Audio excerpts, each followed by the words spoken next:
This is the new TC Pride Podcast, episode 66, on location with One Voice Mixed Chorus at the Queer Music Consortium concert in Como Park.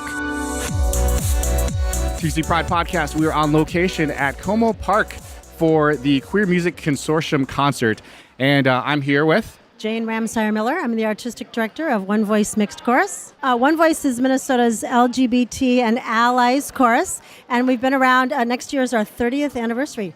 We have about 125 singers, so it's a really great group. So One Voice is doing, this has been actually a vision of mine for about 15 years, to do a gender-bending Pirates of Penzance. And today we have with us our Pirate King, Anita McCauley. So I don't know. Tell us something, Anita. Oh my goodness, well, it is a glorious thing to be a pirate king, I will tell you that. Well, I've been involved with the chorus since about 2004, off and on as my schedule allows.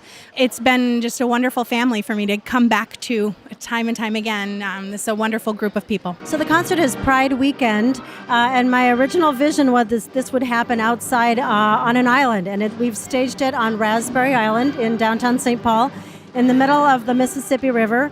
And our Pirate King and her swarthy crew of lesbian pirates are going to arrive actually by a pirate ship that we've rented. So they'll come in on the Mississippi and then dock on the island to start the performance. There's some music playing in the background that kind of sounds like pirate docking music. It does.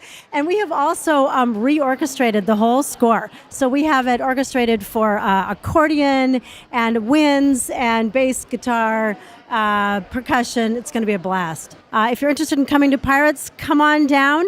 We have a preview concert on the Thursday. All the information's on our website. And then Pride Weekend, we have 3 more shows. It's free. It's totally free to come. And if you want some VIP treatment, you can sit in the shade and have your chair provided for you. Those tickets, paid tickets, are on our website as well. Otherwise, bring a blanket, bring a picnic, bring a lawn chair, and it's going to be an absolute gas. My name is Christopher Tykalo. I'm the executive director of One Voice Mixed Chorus. One Voice Mixed Chorus was formed in 1988, which means that next year we're going to be celebrating our 30th anniversary. We are Minnesota's LGBTA chorus. So Christopher, we have met before. It was last year when TC Pride Podcast was on location at an event for the Twin Cities Gay Men's Chorus. And they're actually here today, too, so we're probably going to stop over and say hi. So you're seeing a lot of your old friends today. Oh, absolutely. I saw a bunch of TCGMC folks as I walked in, and I'm sure I'll have a chance to visit with them in a little bit. So there's one thing that also kind of makes the course unique. From what I understand, it's actually part of your mission to sort of like go out into areas where there may not be much representation with the LGBT community, and to kind of break stereotypes and try to involve people by bringing your music to those communities. That is correct. So every year we go on a tour, usually within Minnesota, but oftentimes we will extend beyond the boundaries of Minnesota and travel to the greater Midwest region. And we do try to tour to places where there may not be a large LGBT presence. So, for example, this last fall, we toured the Iron Range. And it's just a reminder of that, we live in this really special, unique, very blue bubble in the Twin Cities. And there are communities out there that aren't as welcoming. And we need to be out there to spread our message and to create social change while raising our voices in song. So a little closer to home, you've got a big show coming up, Pride Weekend. Absolutely, we do. So we are producing the Pirates of Penzance. This is our first full musical production that we will be producing on Raspberry Island in downtown St. Paul. So outdoor performance. Thursday, June 22nd, we have our first preview performance at 7:30. And then we have performances on Saturday, June 24th, and Sunday, June 25th. And for people who, I know I talk to a lot of Minneapolis people who are always, it kind of takes something special for them to go like all the way across the river and go all the way to St. Paul. For people that haven't been to Raspberry Island, what can you tell people about the venue? Sure. Well, it's Raspberry Island is not too far from Harriet Island, actually, so which I think a lot of people are familiar with. And it's this wonderful, great outdoor space that's right on the river. So it'll be just super fun to be right on the river during the summertime, enjoying an outdoor production. I can't think of anything better than that in Minnesota. It is a free concert.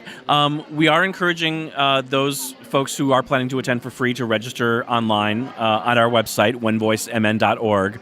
We are also selling VIP tickets ahead of time. A $25 VIP ticket gets you a chair under the shaded canopy and a refreshing bottle of water. And at the $50 level, you get a couple glasses of champagne and a voucher to one of the food trucks that'll be out there. And you're supporting the One Voice Mixed Chorus. Absolutely, and most importantly, you are supporting One Voice. Great. Well, thank you so much for your time, Christopher. Enjoy the rest of the day. So thank you so much, Ryan. Hi, my name is Mindy Escador, and I've been the accompanist for One Voice Mixed Chorus since January of 2013. I came on board mid-season. It was their 25th anniversary, and stepped in and played that anniversary concert for them, and I've been with them ever since. I have found an amazing community of friends in this group. As a freelance musician, it's really easy to just kind of hop from gig to gig, and you only work with people a short time, and it's kind of hard to form any lasting friendships. But One Voice really fulfill the community aspect of their mission in that they make everyone feel very, very welcome. And I have felt so appreciated both as a musician and as a person, and I've made some really good friends in this group. Thank you. TC Pride Podcast, we're on location at Como Park for the Queer Music Consortium concert. And I ran into some of our old friends here at the Twin Cities Gay Men's Chorus. I'm here with Jeff Heine, Executive Director. So we're actually here talking to One Voice Mixed Chorus about their big concert they have coming up, the Pirates of Penzance show. You folks actually have a big event coming up here too. Yeah, we're actually performing the weekend before. One Voice is out when they do their show out on Raspberry Island. We're doing All You Need Is Love, the Beatles Volume 2. It's our second Beatles concert. We did our first Beatles concert 2 years ago. It was very successful, and we figured, especially right now, now more than ever, we need to revisit the music of the Beatles and their message of love and inclusion and building community and being together. Definitely a message I think a lot of people would like to hear right now. So, like I said, we are here for the Queer Music Consortium concert. For people that aren't familiar with the Queer Music Consortium, what can you kind of tell people about the organization? Yeah, the organization, it's pretty much an informal organization amongst all of the LGBT groups, musical groups that are in the Twin Cities. We're really unique, I think, compared to a lot of other communities in the country where we have 3 choral groups and 2 musical groups, a band and an orchestra, that all identify as LGBT and allied. So we take advantage of this time of year in June, kicking off Pride with this concert at Como Park, and give a chance for people just to see all of the music that we do. It's the one time of year we will actually do one piece of music together as one mass group. So it's real fun. It's a lot of exciting, and it's just a great way to kick off the month of June. Well, it's great to see you. Like I said, I saw you guys over here. I had to come by and say hi to our old friends here at the Twin Cities Gay Men's Chorus. Thanks, and enjoy the concert. Thank you. You too. Claire Sarathakis. Nate Freeman. So I've been involved for a little over a year now, and I ran into One Voice actually at Twin Cities Pride at their booth, and it was, LGBTQ and singing, and I was like, I need to get involved with that group. You're like, I'm there, right? And I actually got involved because of Claire. I just moved here to the Twin Cities a few months ago, and I've been living in Uganda working for a group that does legal aid services there. And Claire's been working on a project that works with LGBT entrepreneurs in Uganda. So we were connected through that, and she was like, come join this choir. And what do you love most about the chorus? I think the community's great. I also just, as someone who didn't kind of go the professional route of music, it's really great to have a regular music practice on a weekly basis and to get together with people that also really love it. It's just a really wonderful community. So I don't want to put you on the spot, but do you read music? My music reading skills are okay. So yes-ish. The only reason I'm asking is because that's something that people might not realize about the chorus who might be interested in getting involved, is that that's not actually a requirement, right? No, not at all. I haven't worked on my music reading skills since high school, so it's not a requirement at all. The audition process is really chillax and very comfortable, and it's meant to be. This is not something that we want to set up a lot of barriers for. It's something that we want community members to feel like they can get involved in and learn from. And so, as a new member of the One Voice community, what do you love most about your experience so far? It's great to be able to sing again, and more than that, this is the first time I've been involved with a choir that doesn't differentiate on the basis of men and women. We talk about altos, basses, tenors, sopranos. We don't talk about men and women, and it's great because it's really inclusive for all gender identities, and to get to sing with that kind of tapestry of voices is really fun. And then the big performance you guys have coming up here at the end of the month, it's kind of along those lines. Let's see, how is it described in the flyer here? It's a topsy-turvy, gender-bending musical adventure. Like I told, I'm there. That sounds fun. That sounds awesome. It's going to be awesome. It's going to be so much fun, and we've been putting a lot of work into it, and I think it's going to be a really fun and wonderful and engaging product at the end. So.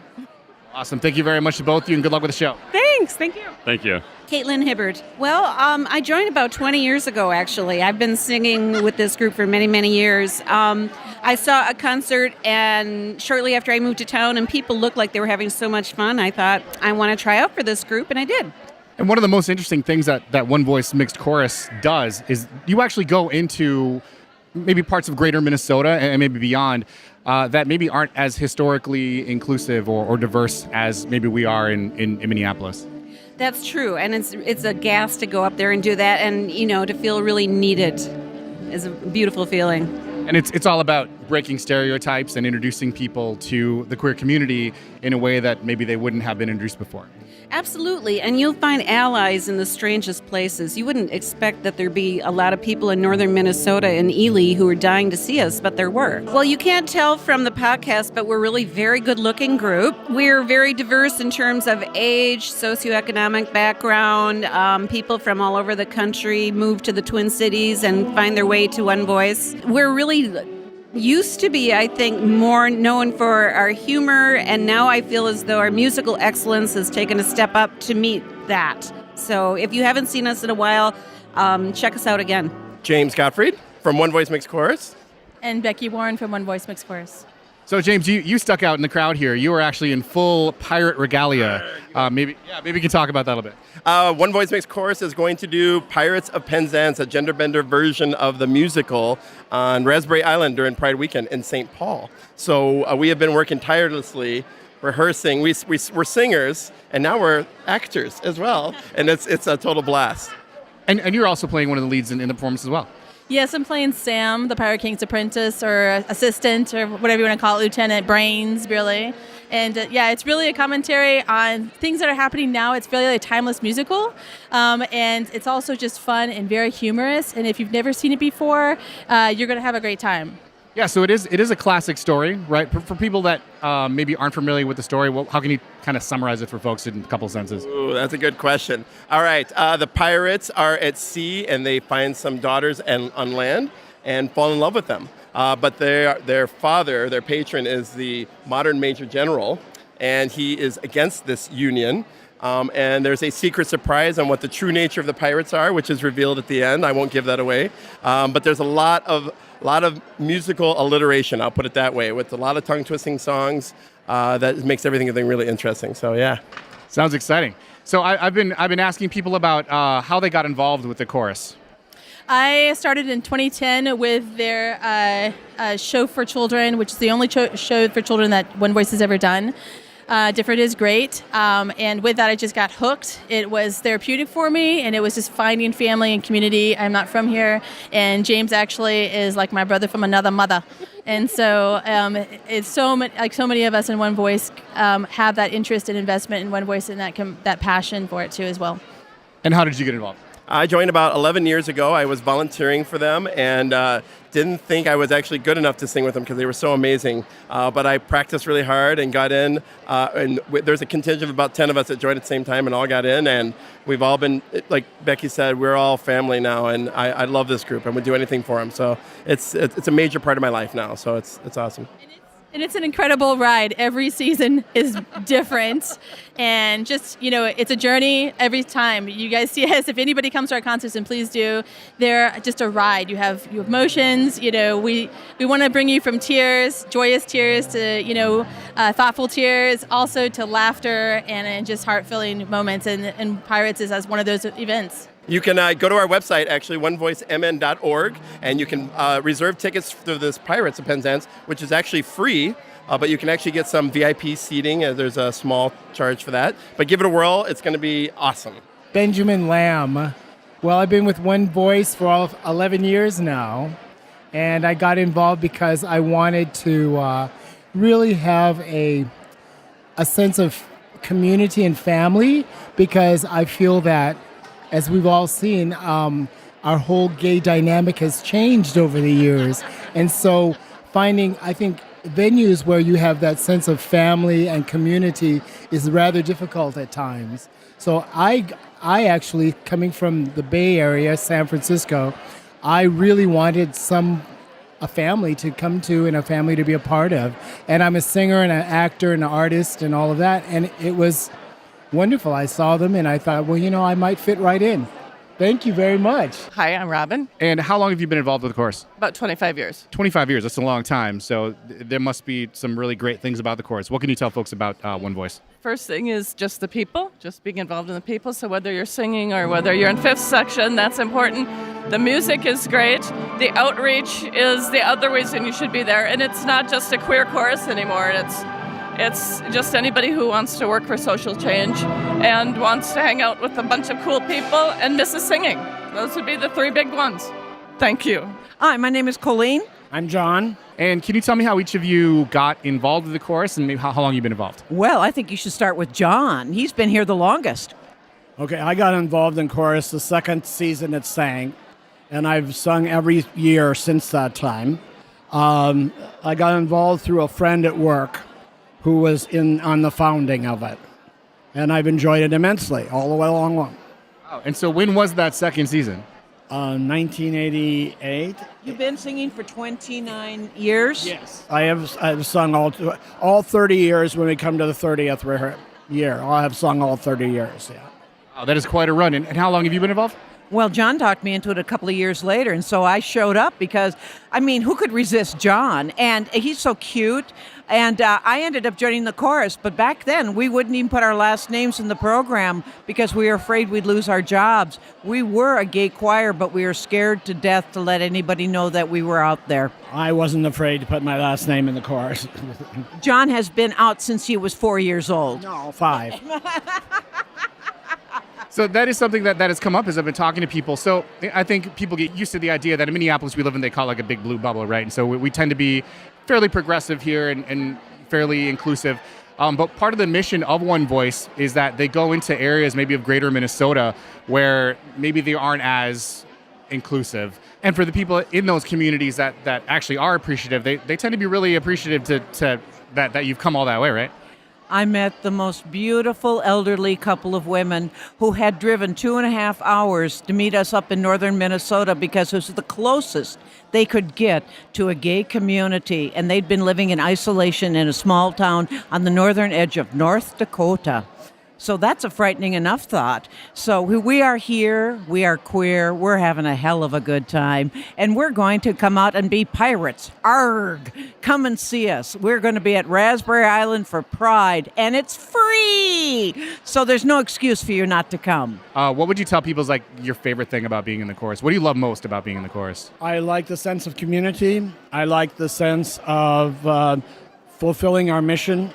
In many ways, we've done some wonderful concerts, like the Holocaust concert, like some of the other ones. I'm trying to think of the one that we did about bullying. Oh, yeah, we did it for the schools. We talked about how to be safe in schools and stay away from bullies. But I think the best thing about this choir is that we are inclusive. We are LGBTQ&A. And the reason we are so open is that this is the only choir where I have met a person that has transferred from first soprano to second bass during their tenure in the choir, because when transitioning in gender from female to male, the vocal cords do get wider and fatter, and so the voice drops. And that has been a joy. Also in our choir, we have songs where Jane says, "Come on, you lesbians," and those who want to be lesbians, and somebody else perked up and said, "And who used to be lesbians," as they sat in the baritone section. You gotta love us. Well, thank you very much, both of you, for your time, and enjoy the rest of the season and enjoy the show. Thank you. You're very welcome. I'll see you at the show. The TC Pride Podcast is a production of Podletter Media and Twin Cities Pride. Subscribe now on iTunes, on Android, or on YouTube at tcpridepodcast.org.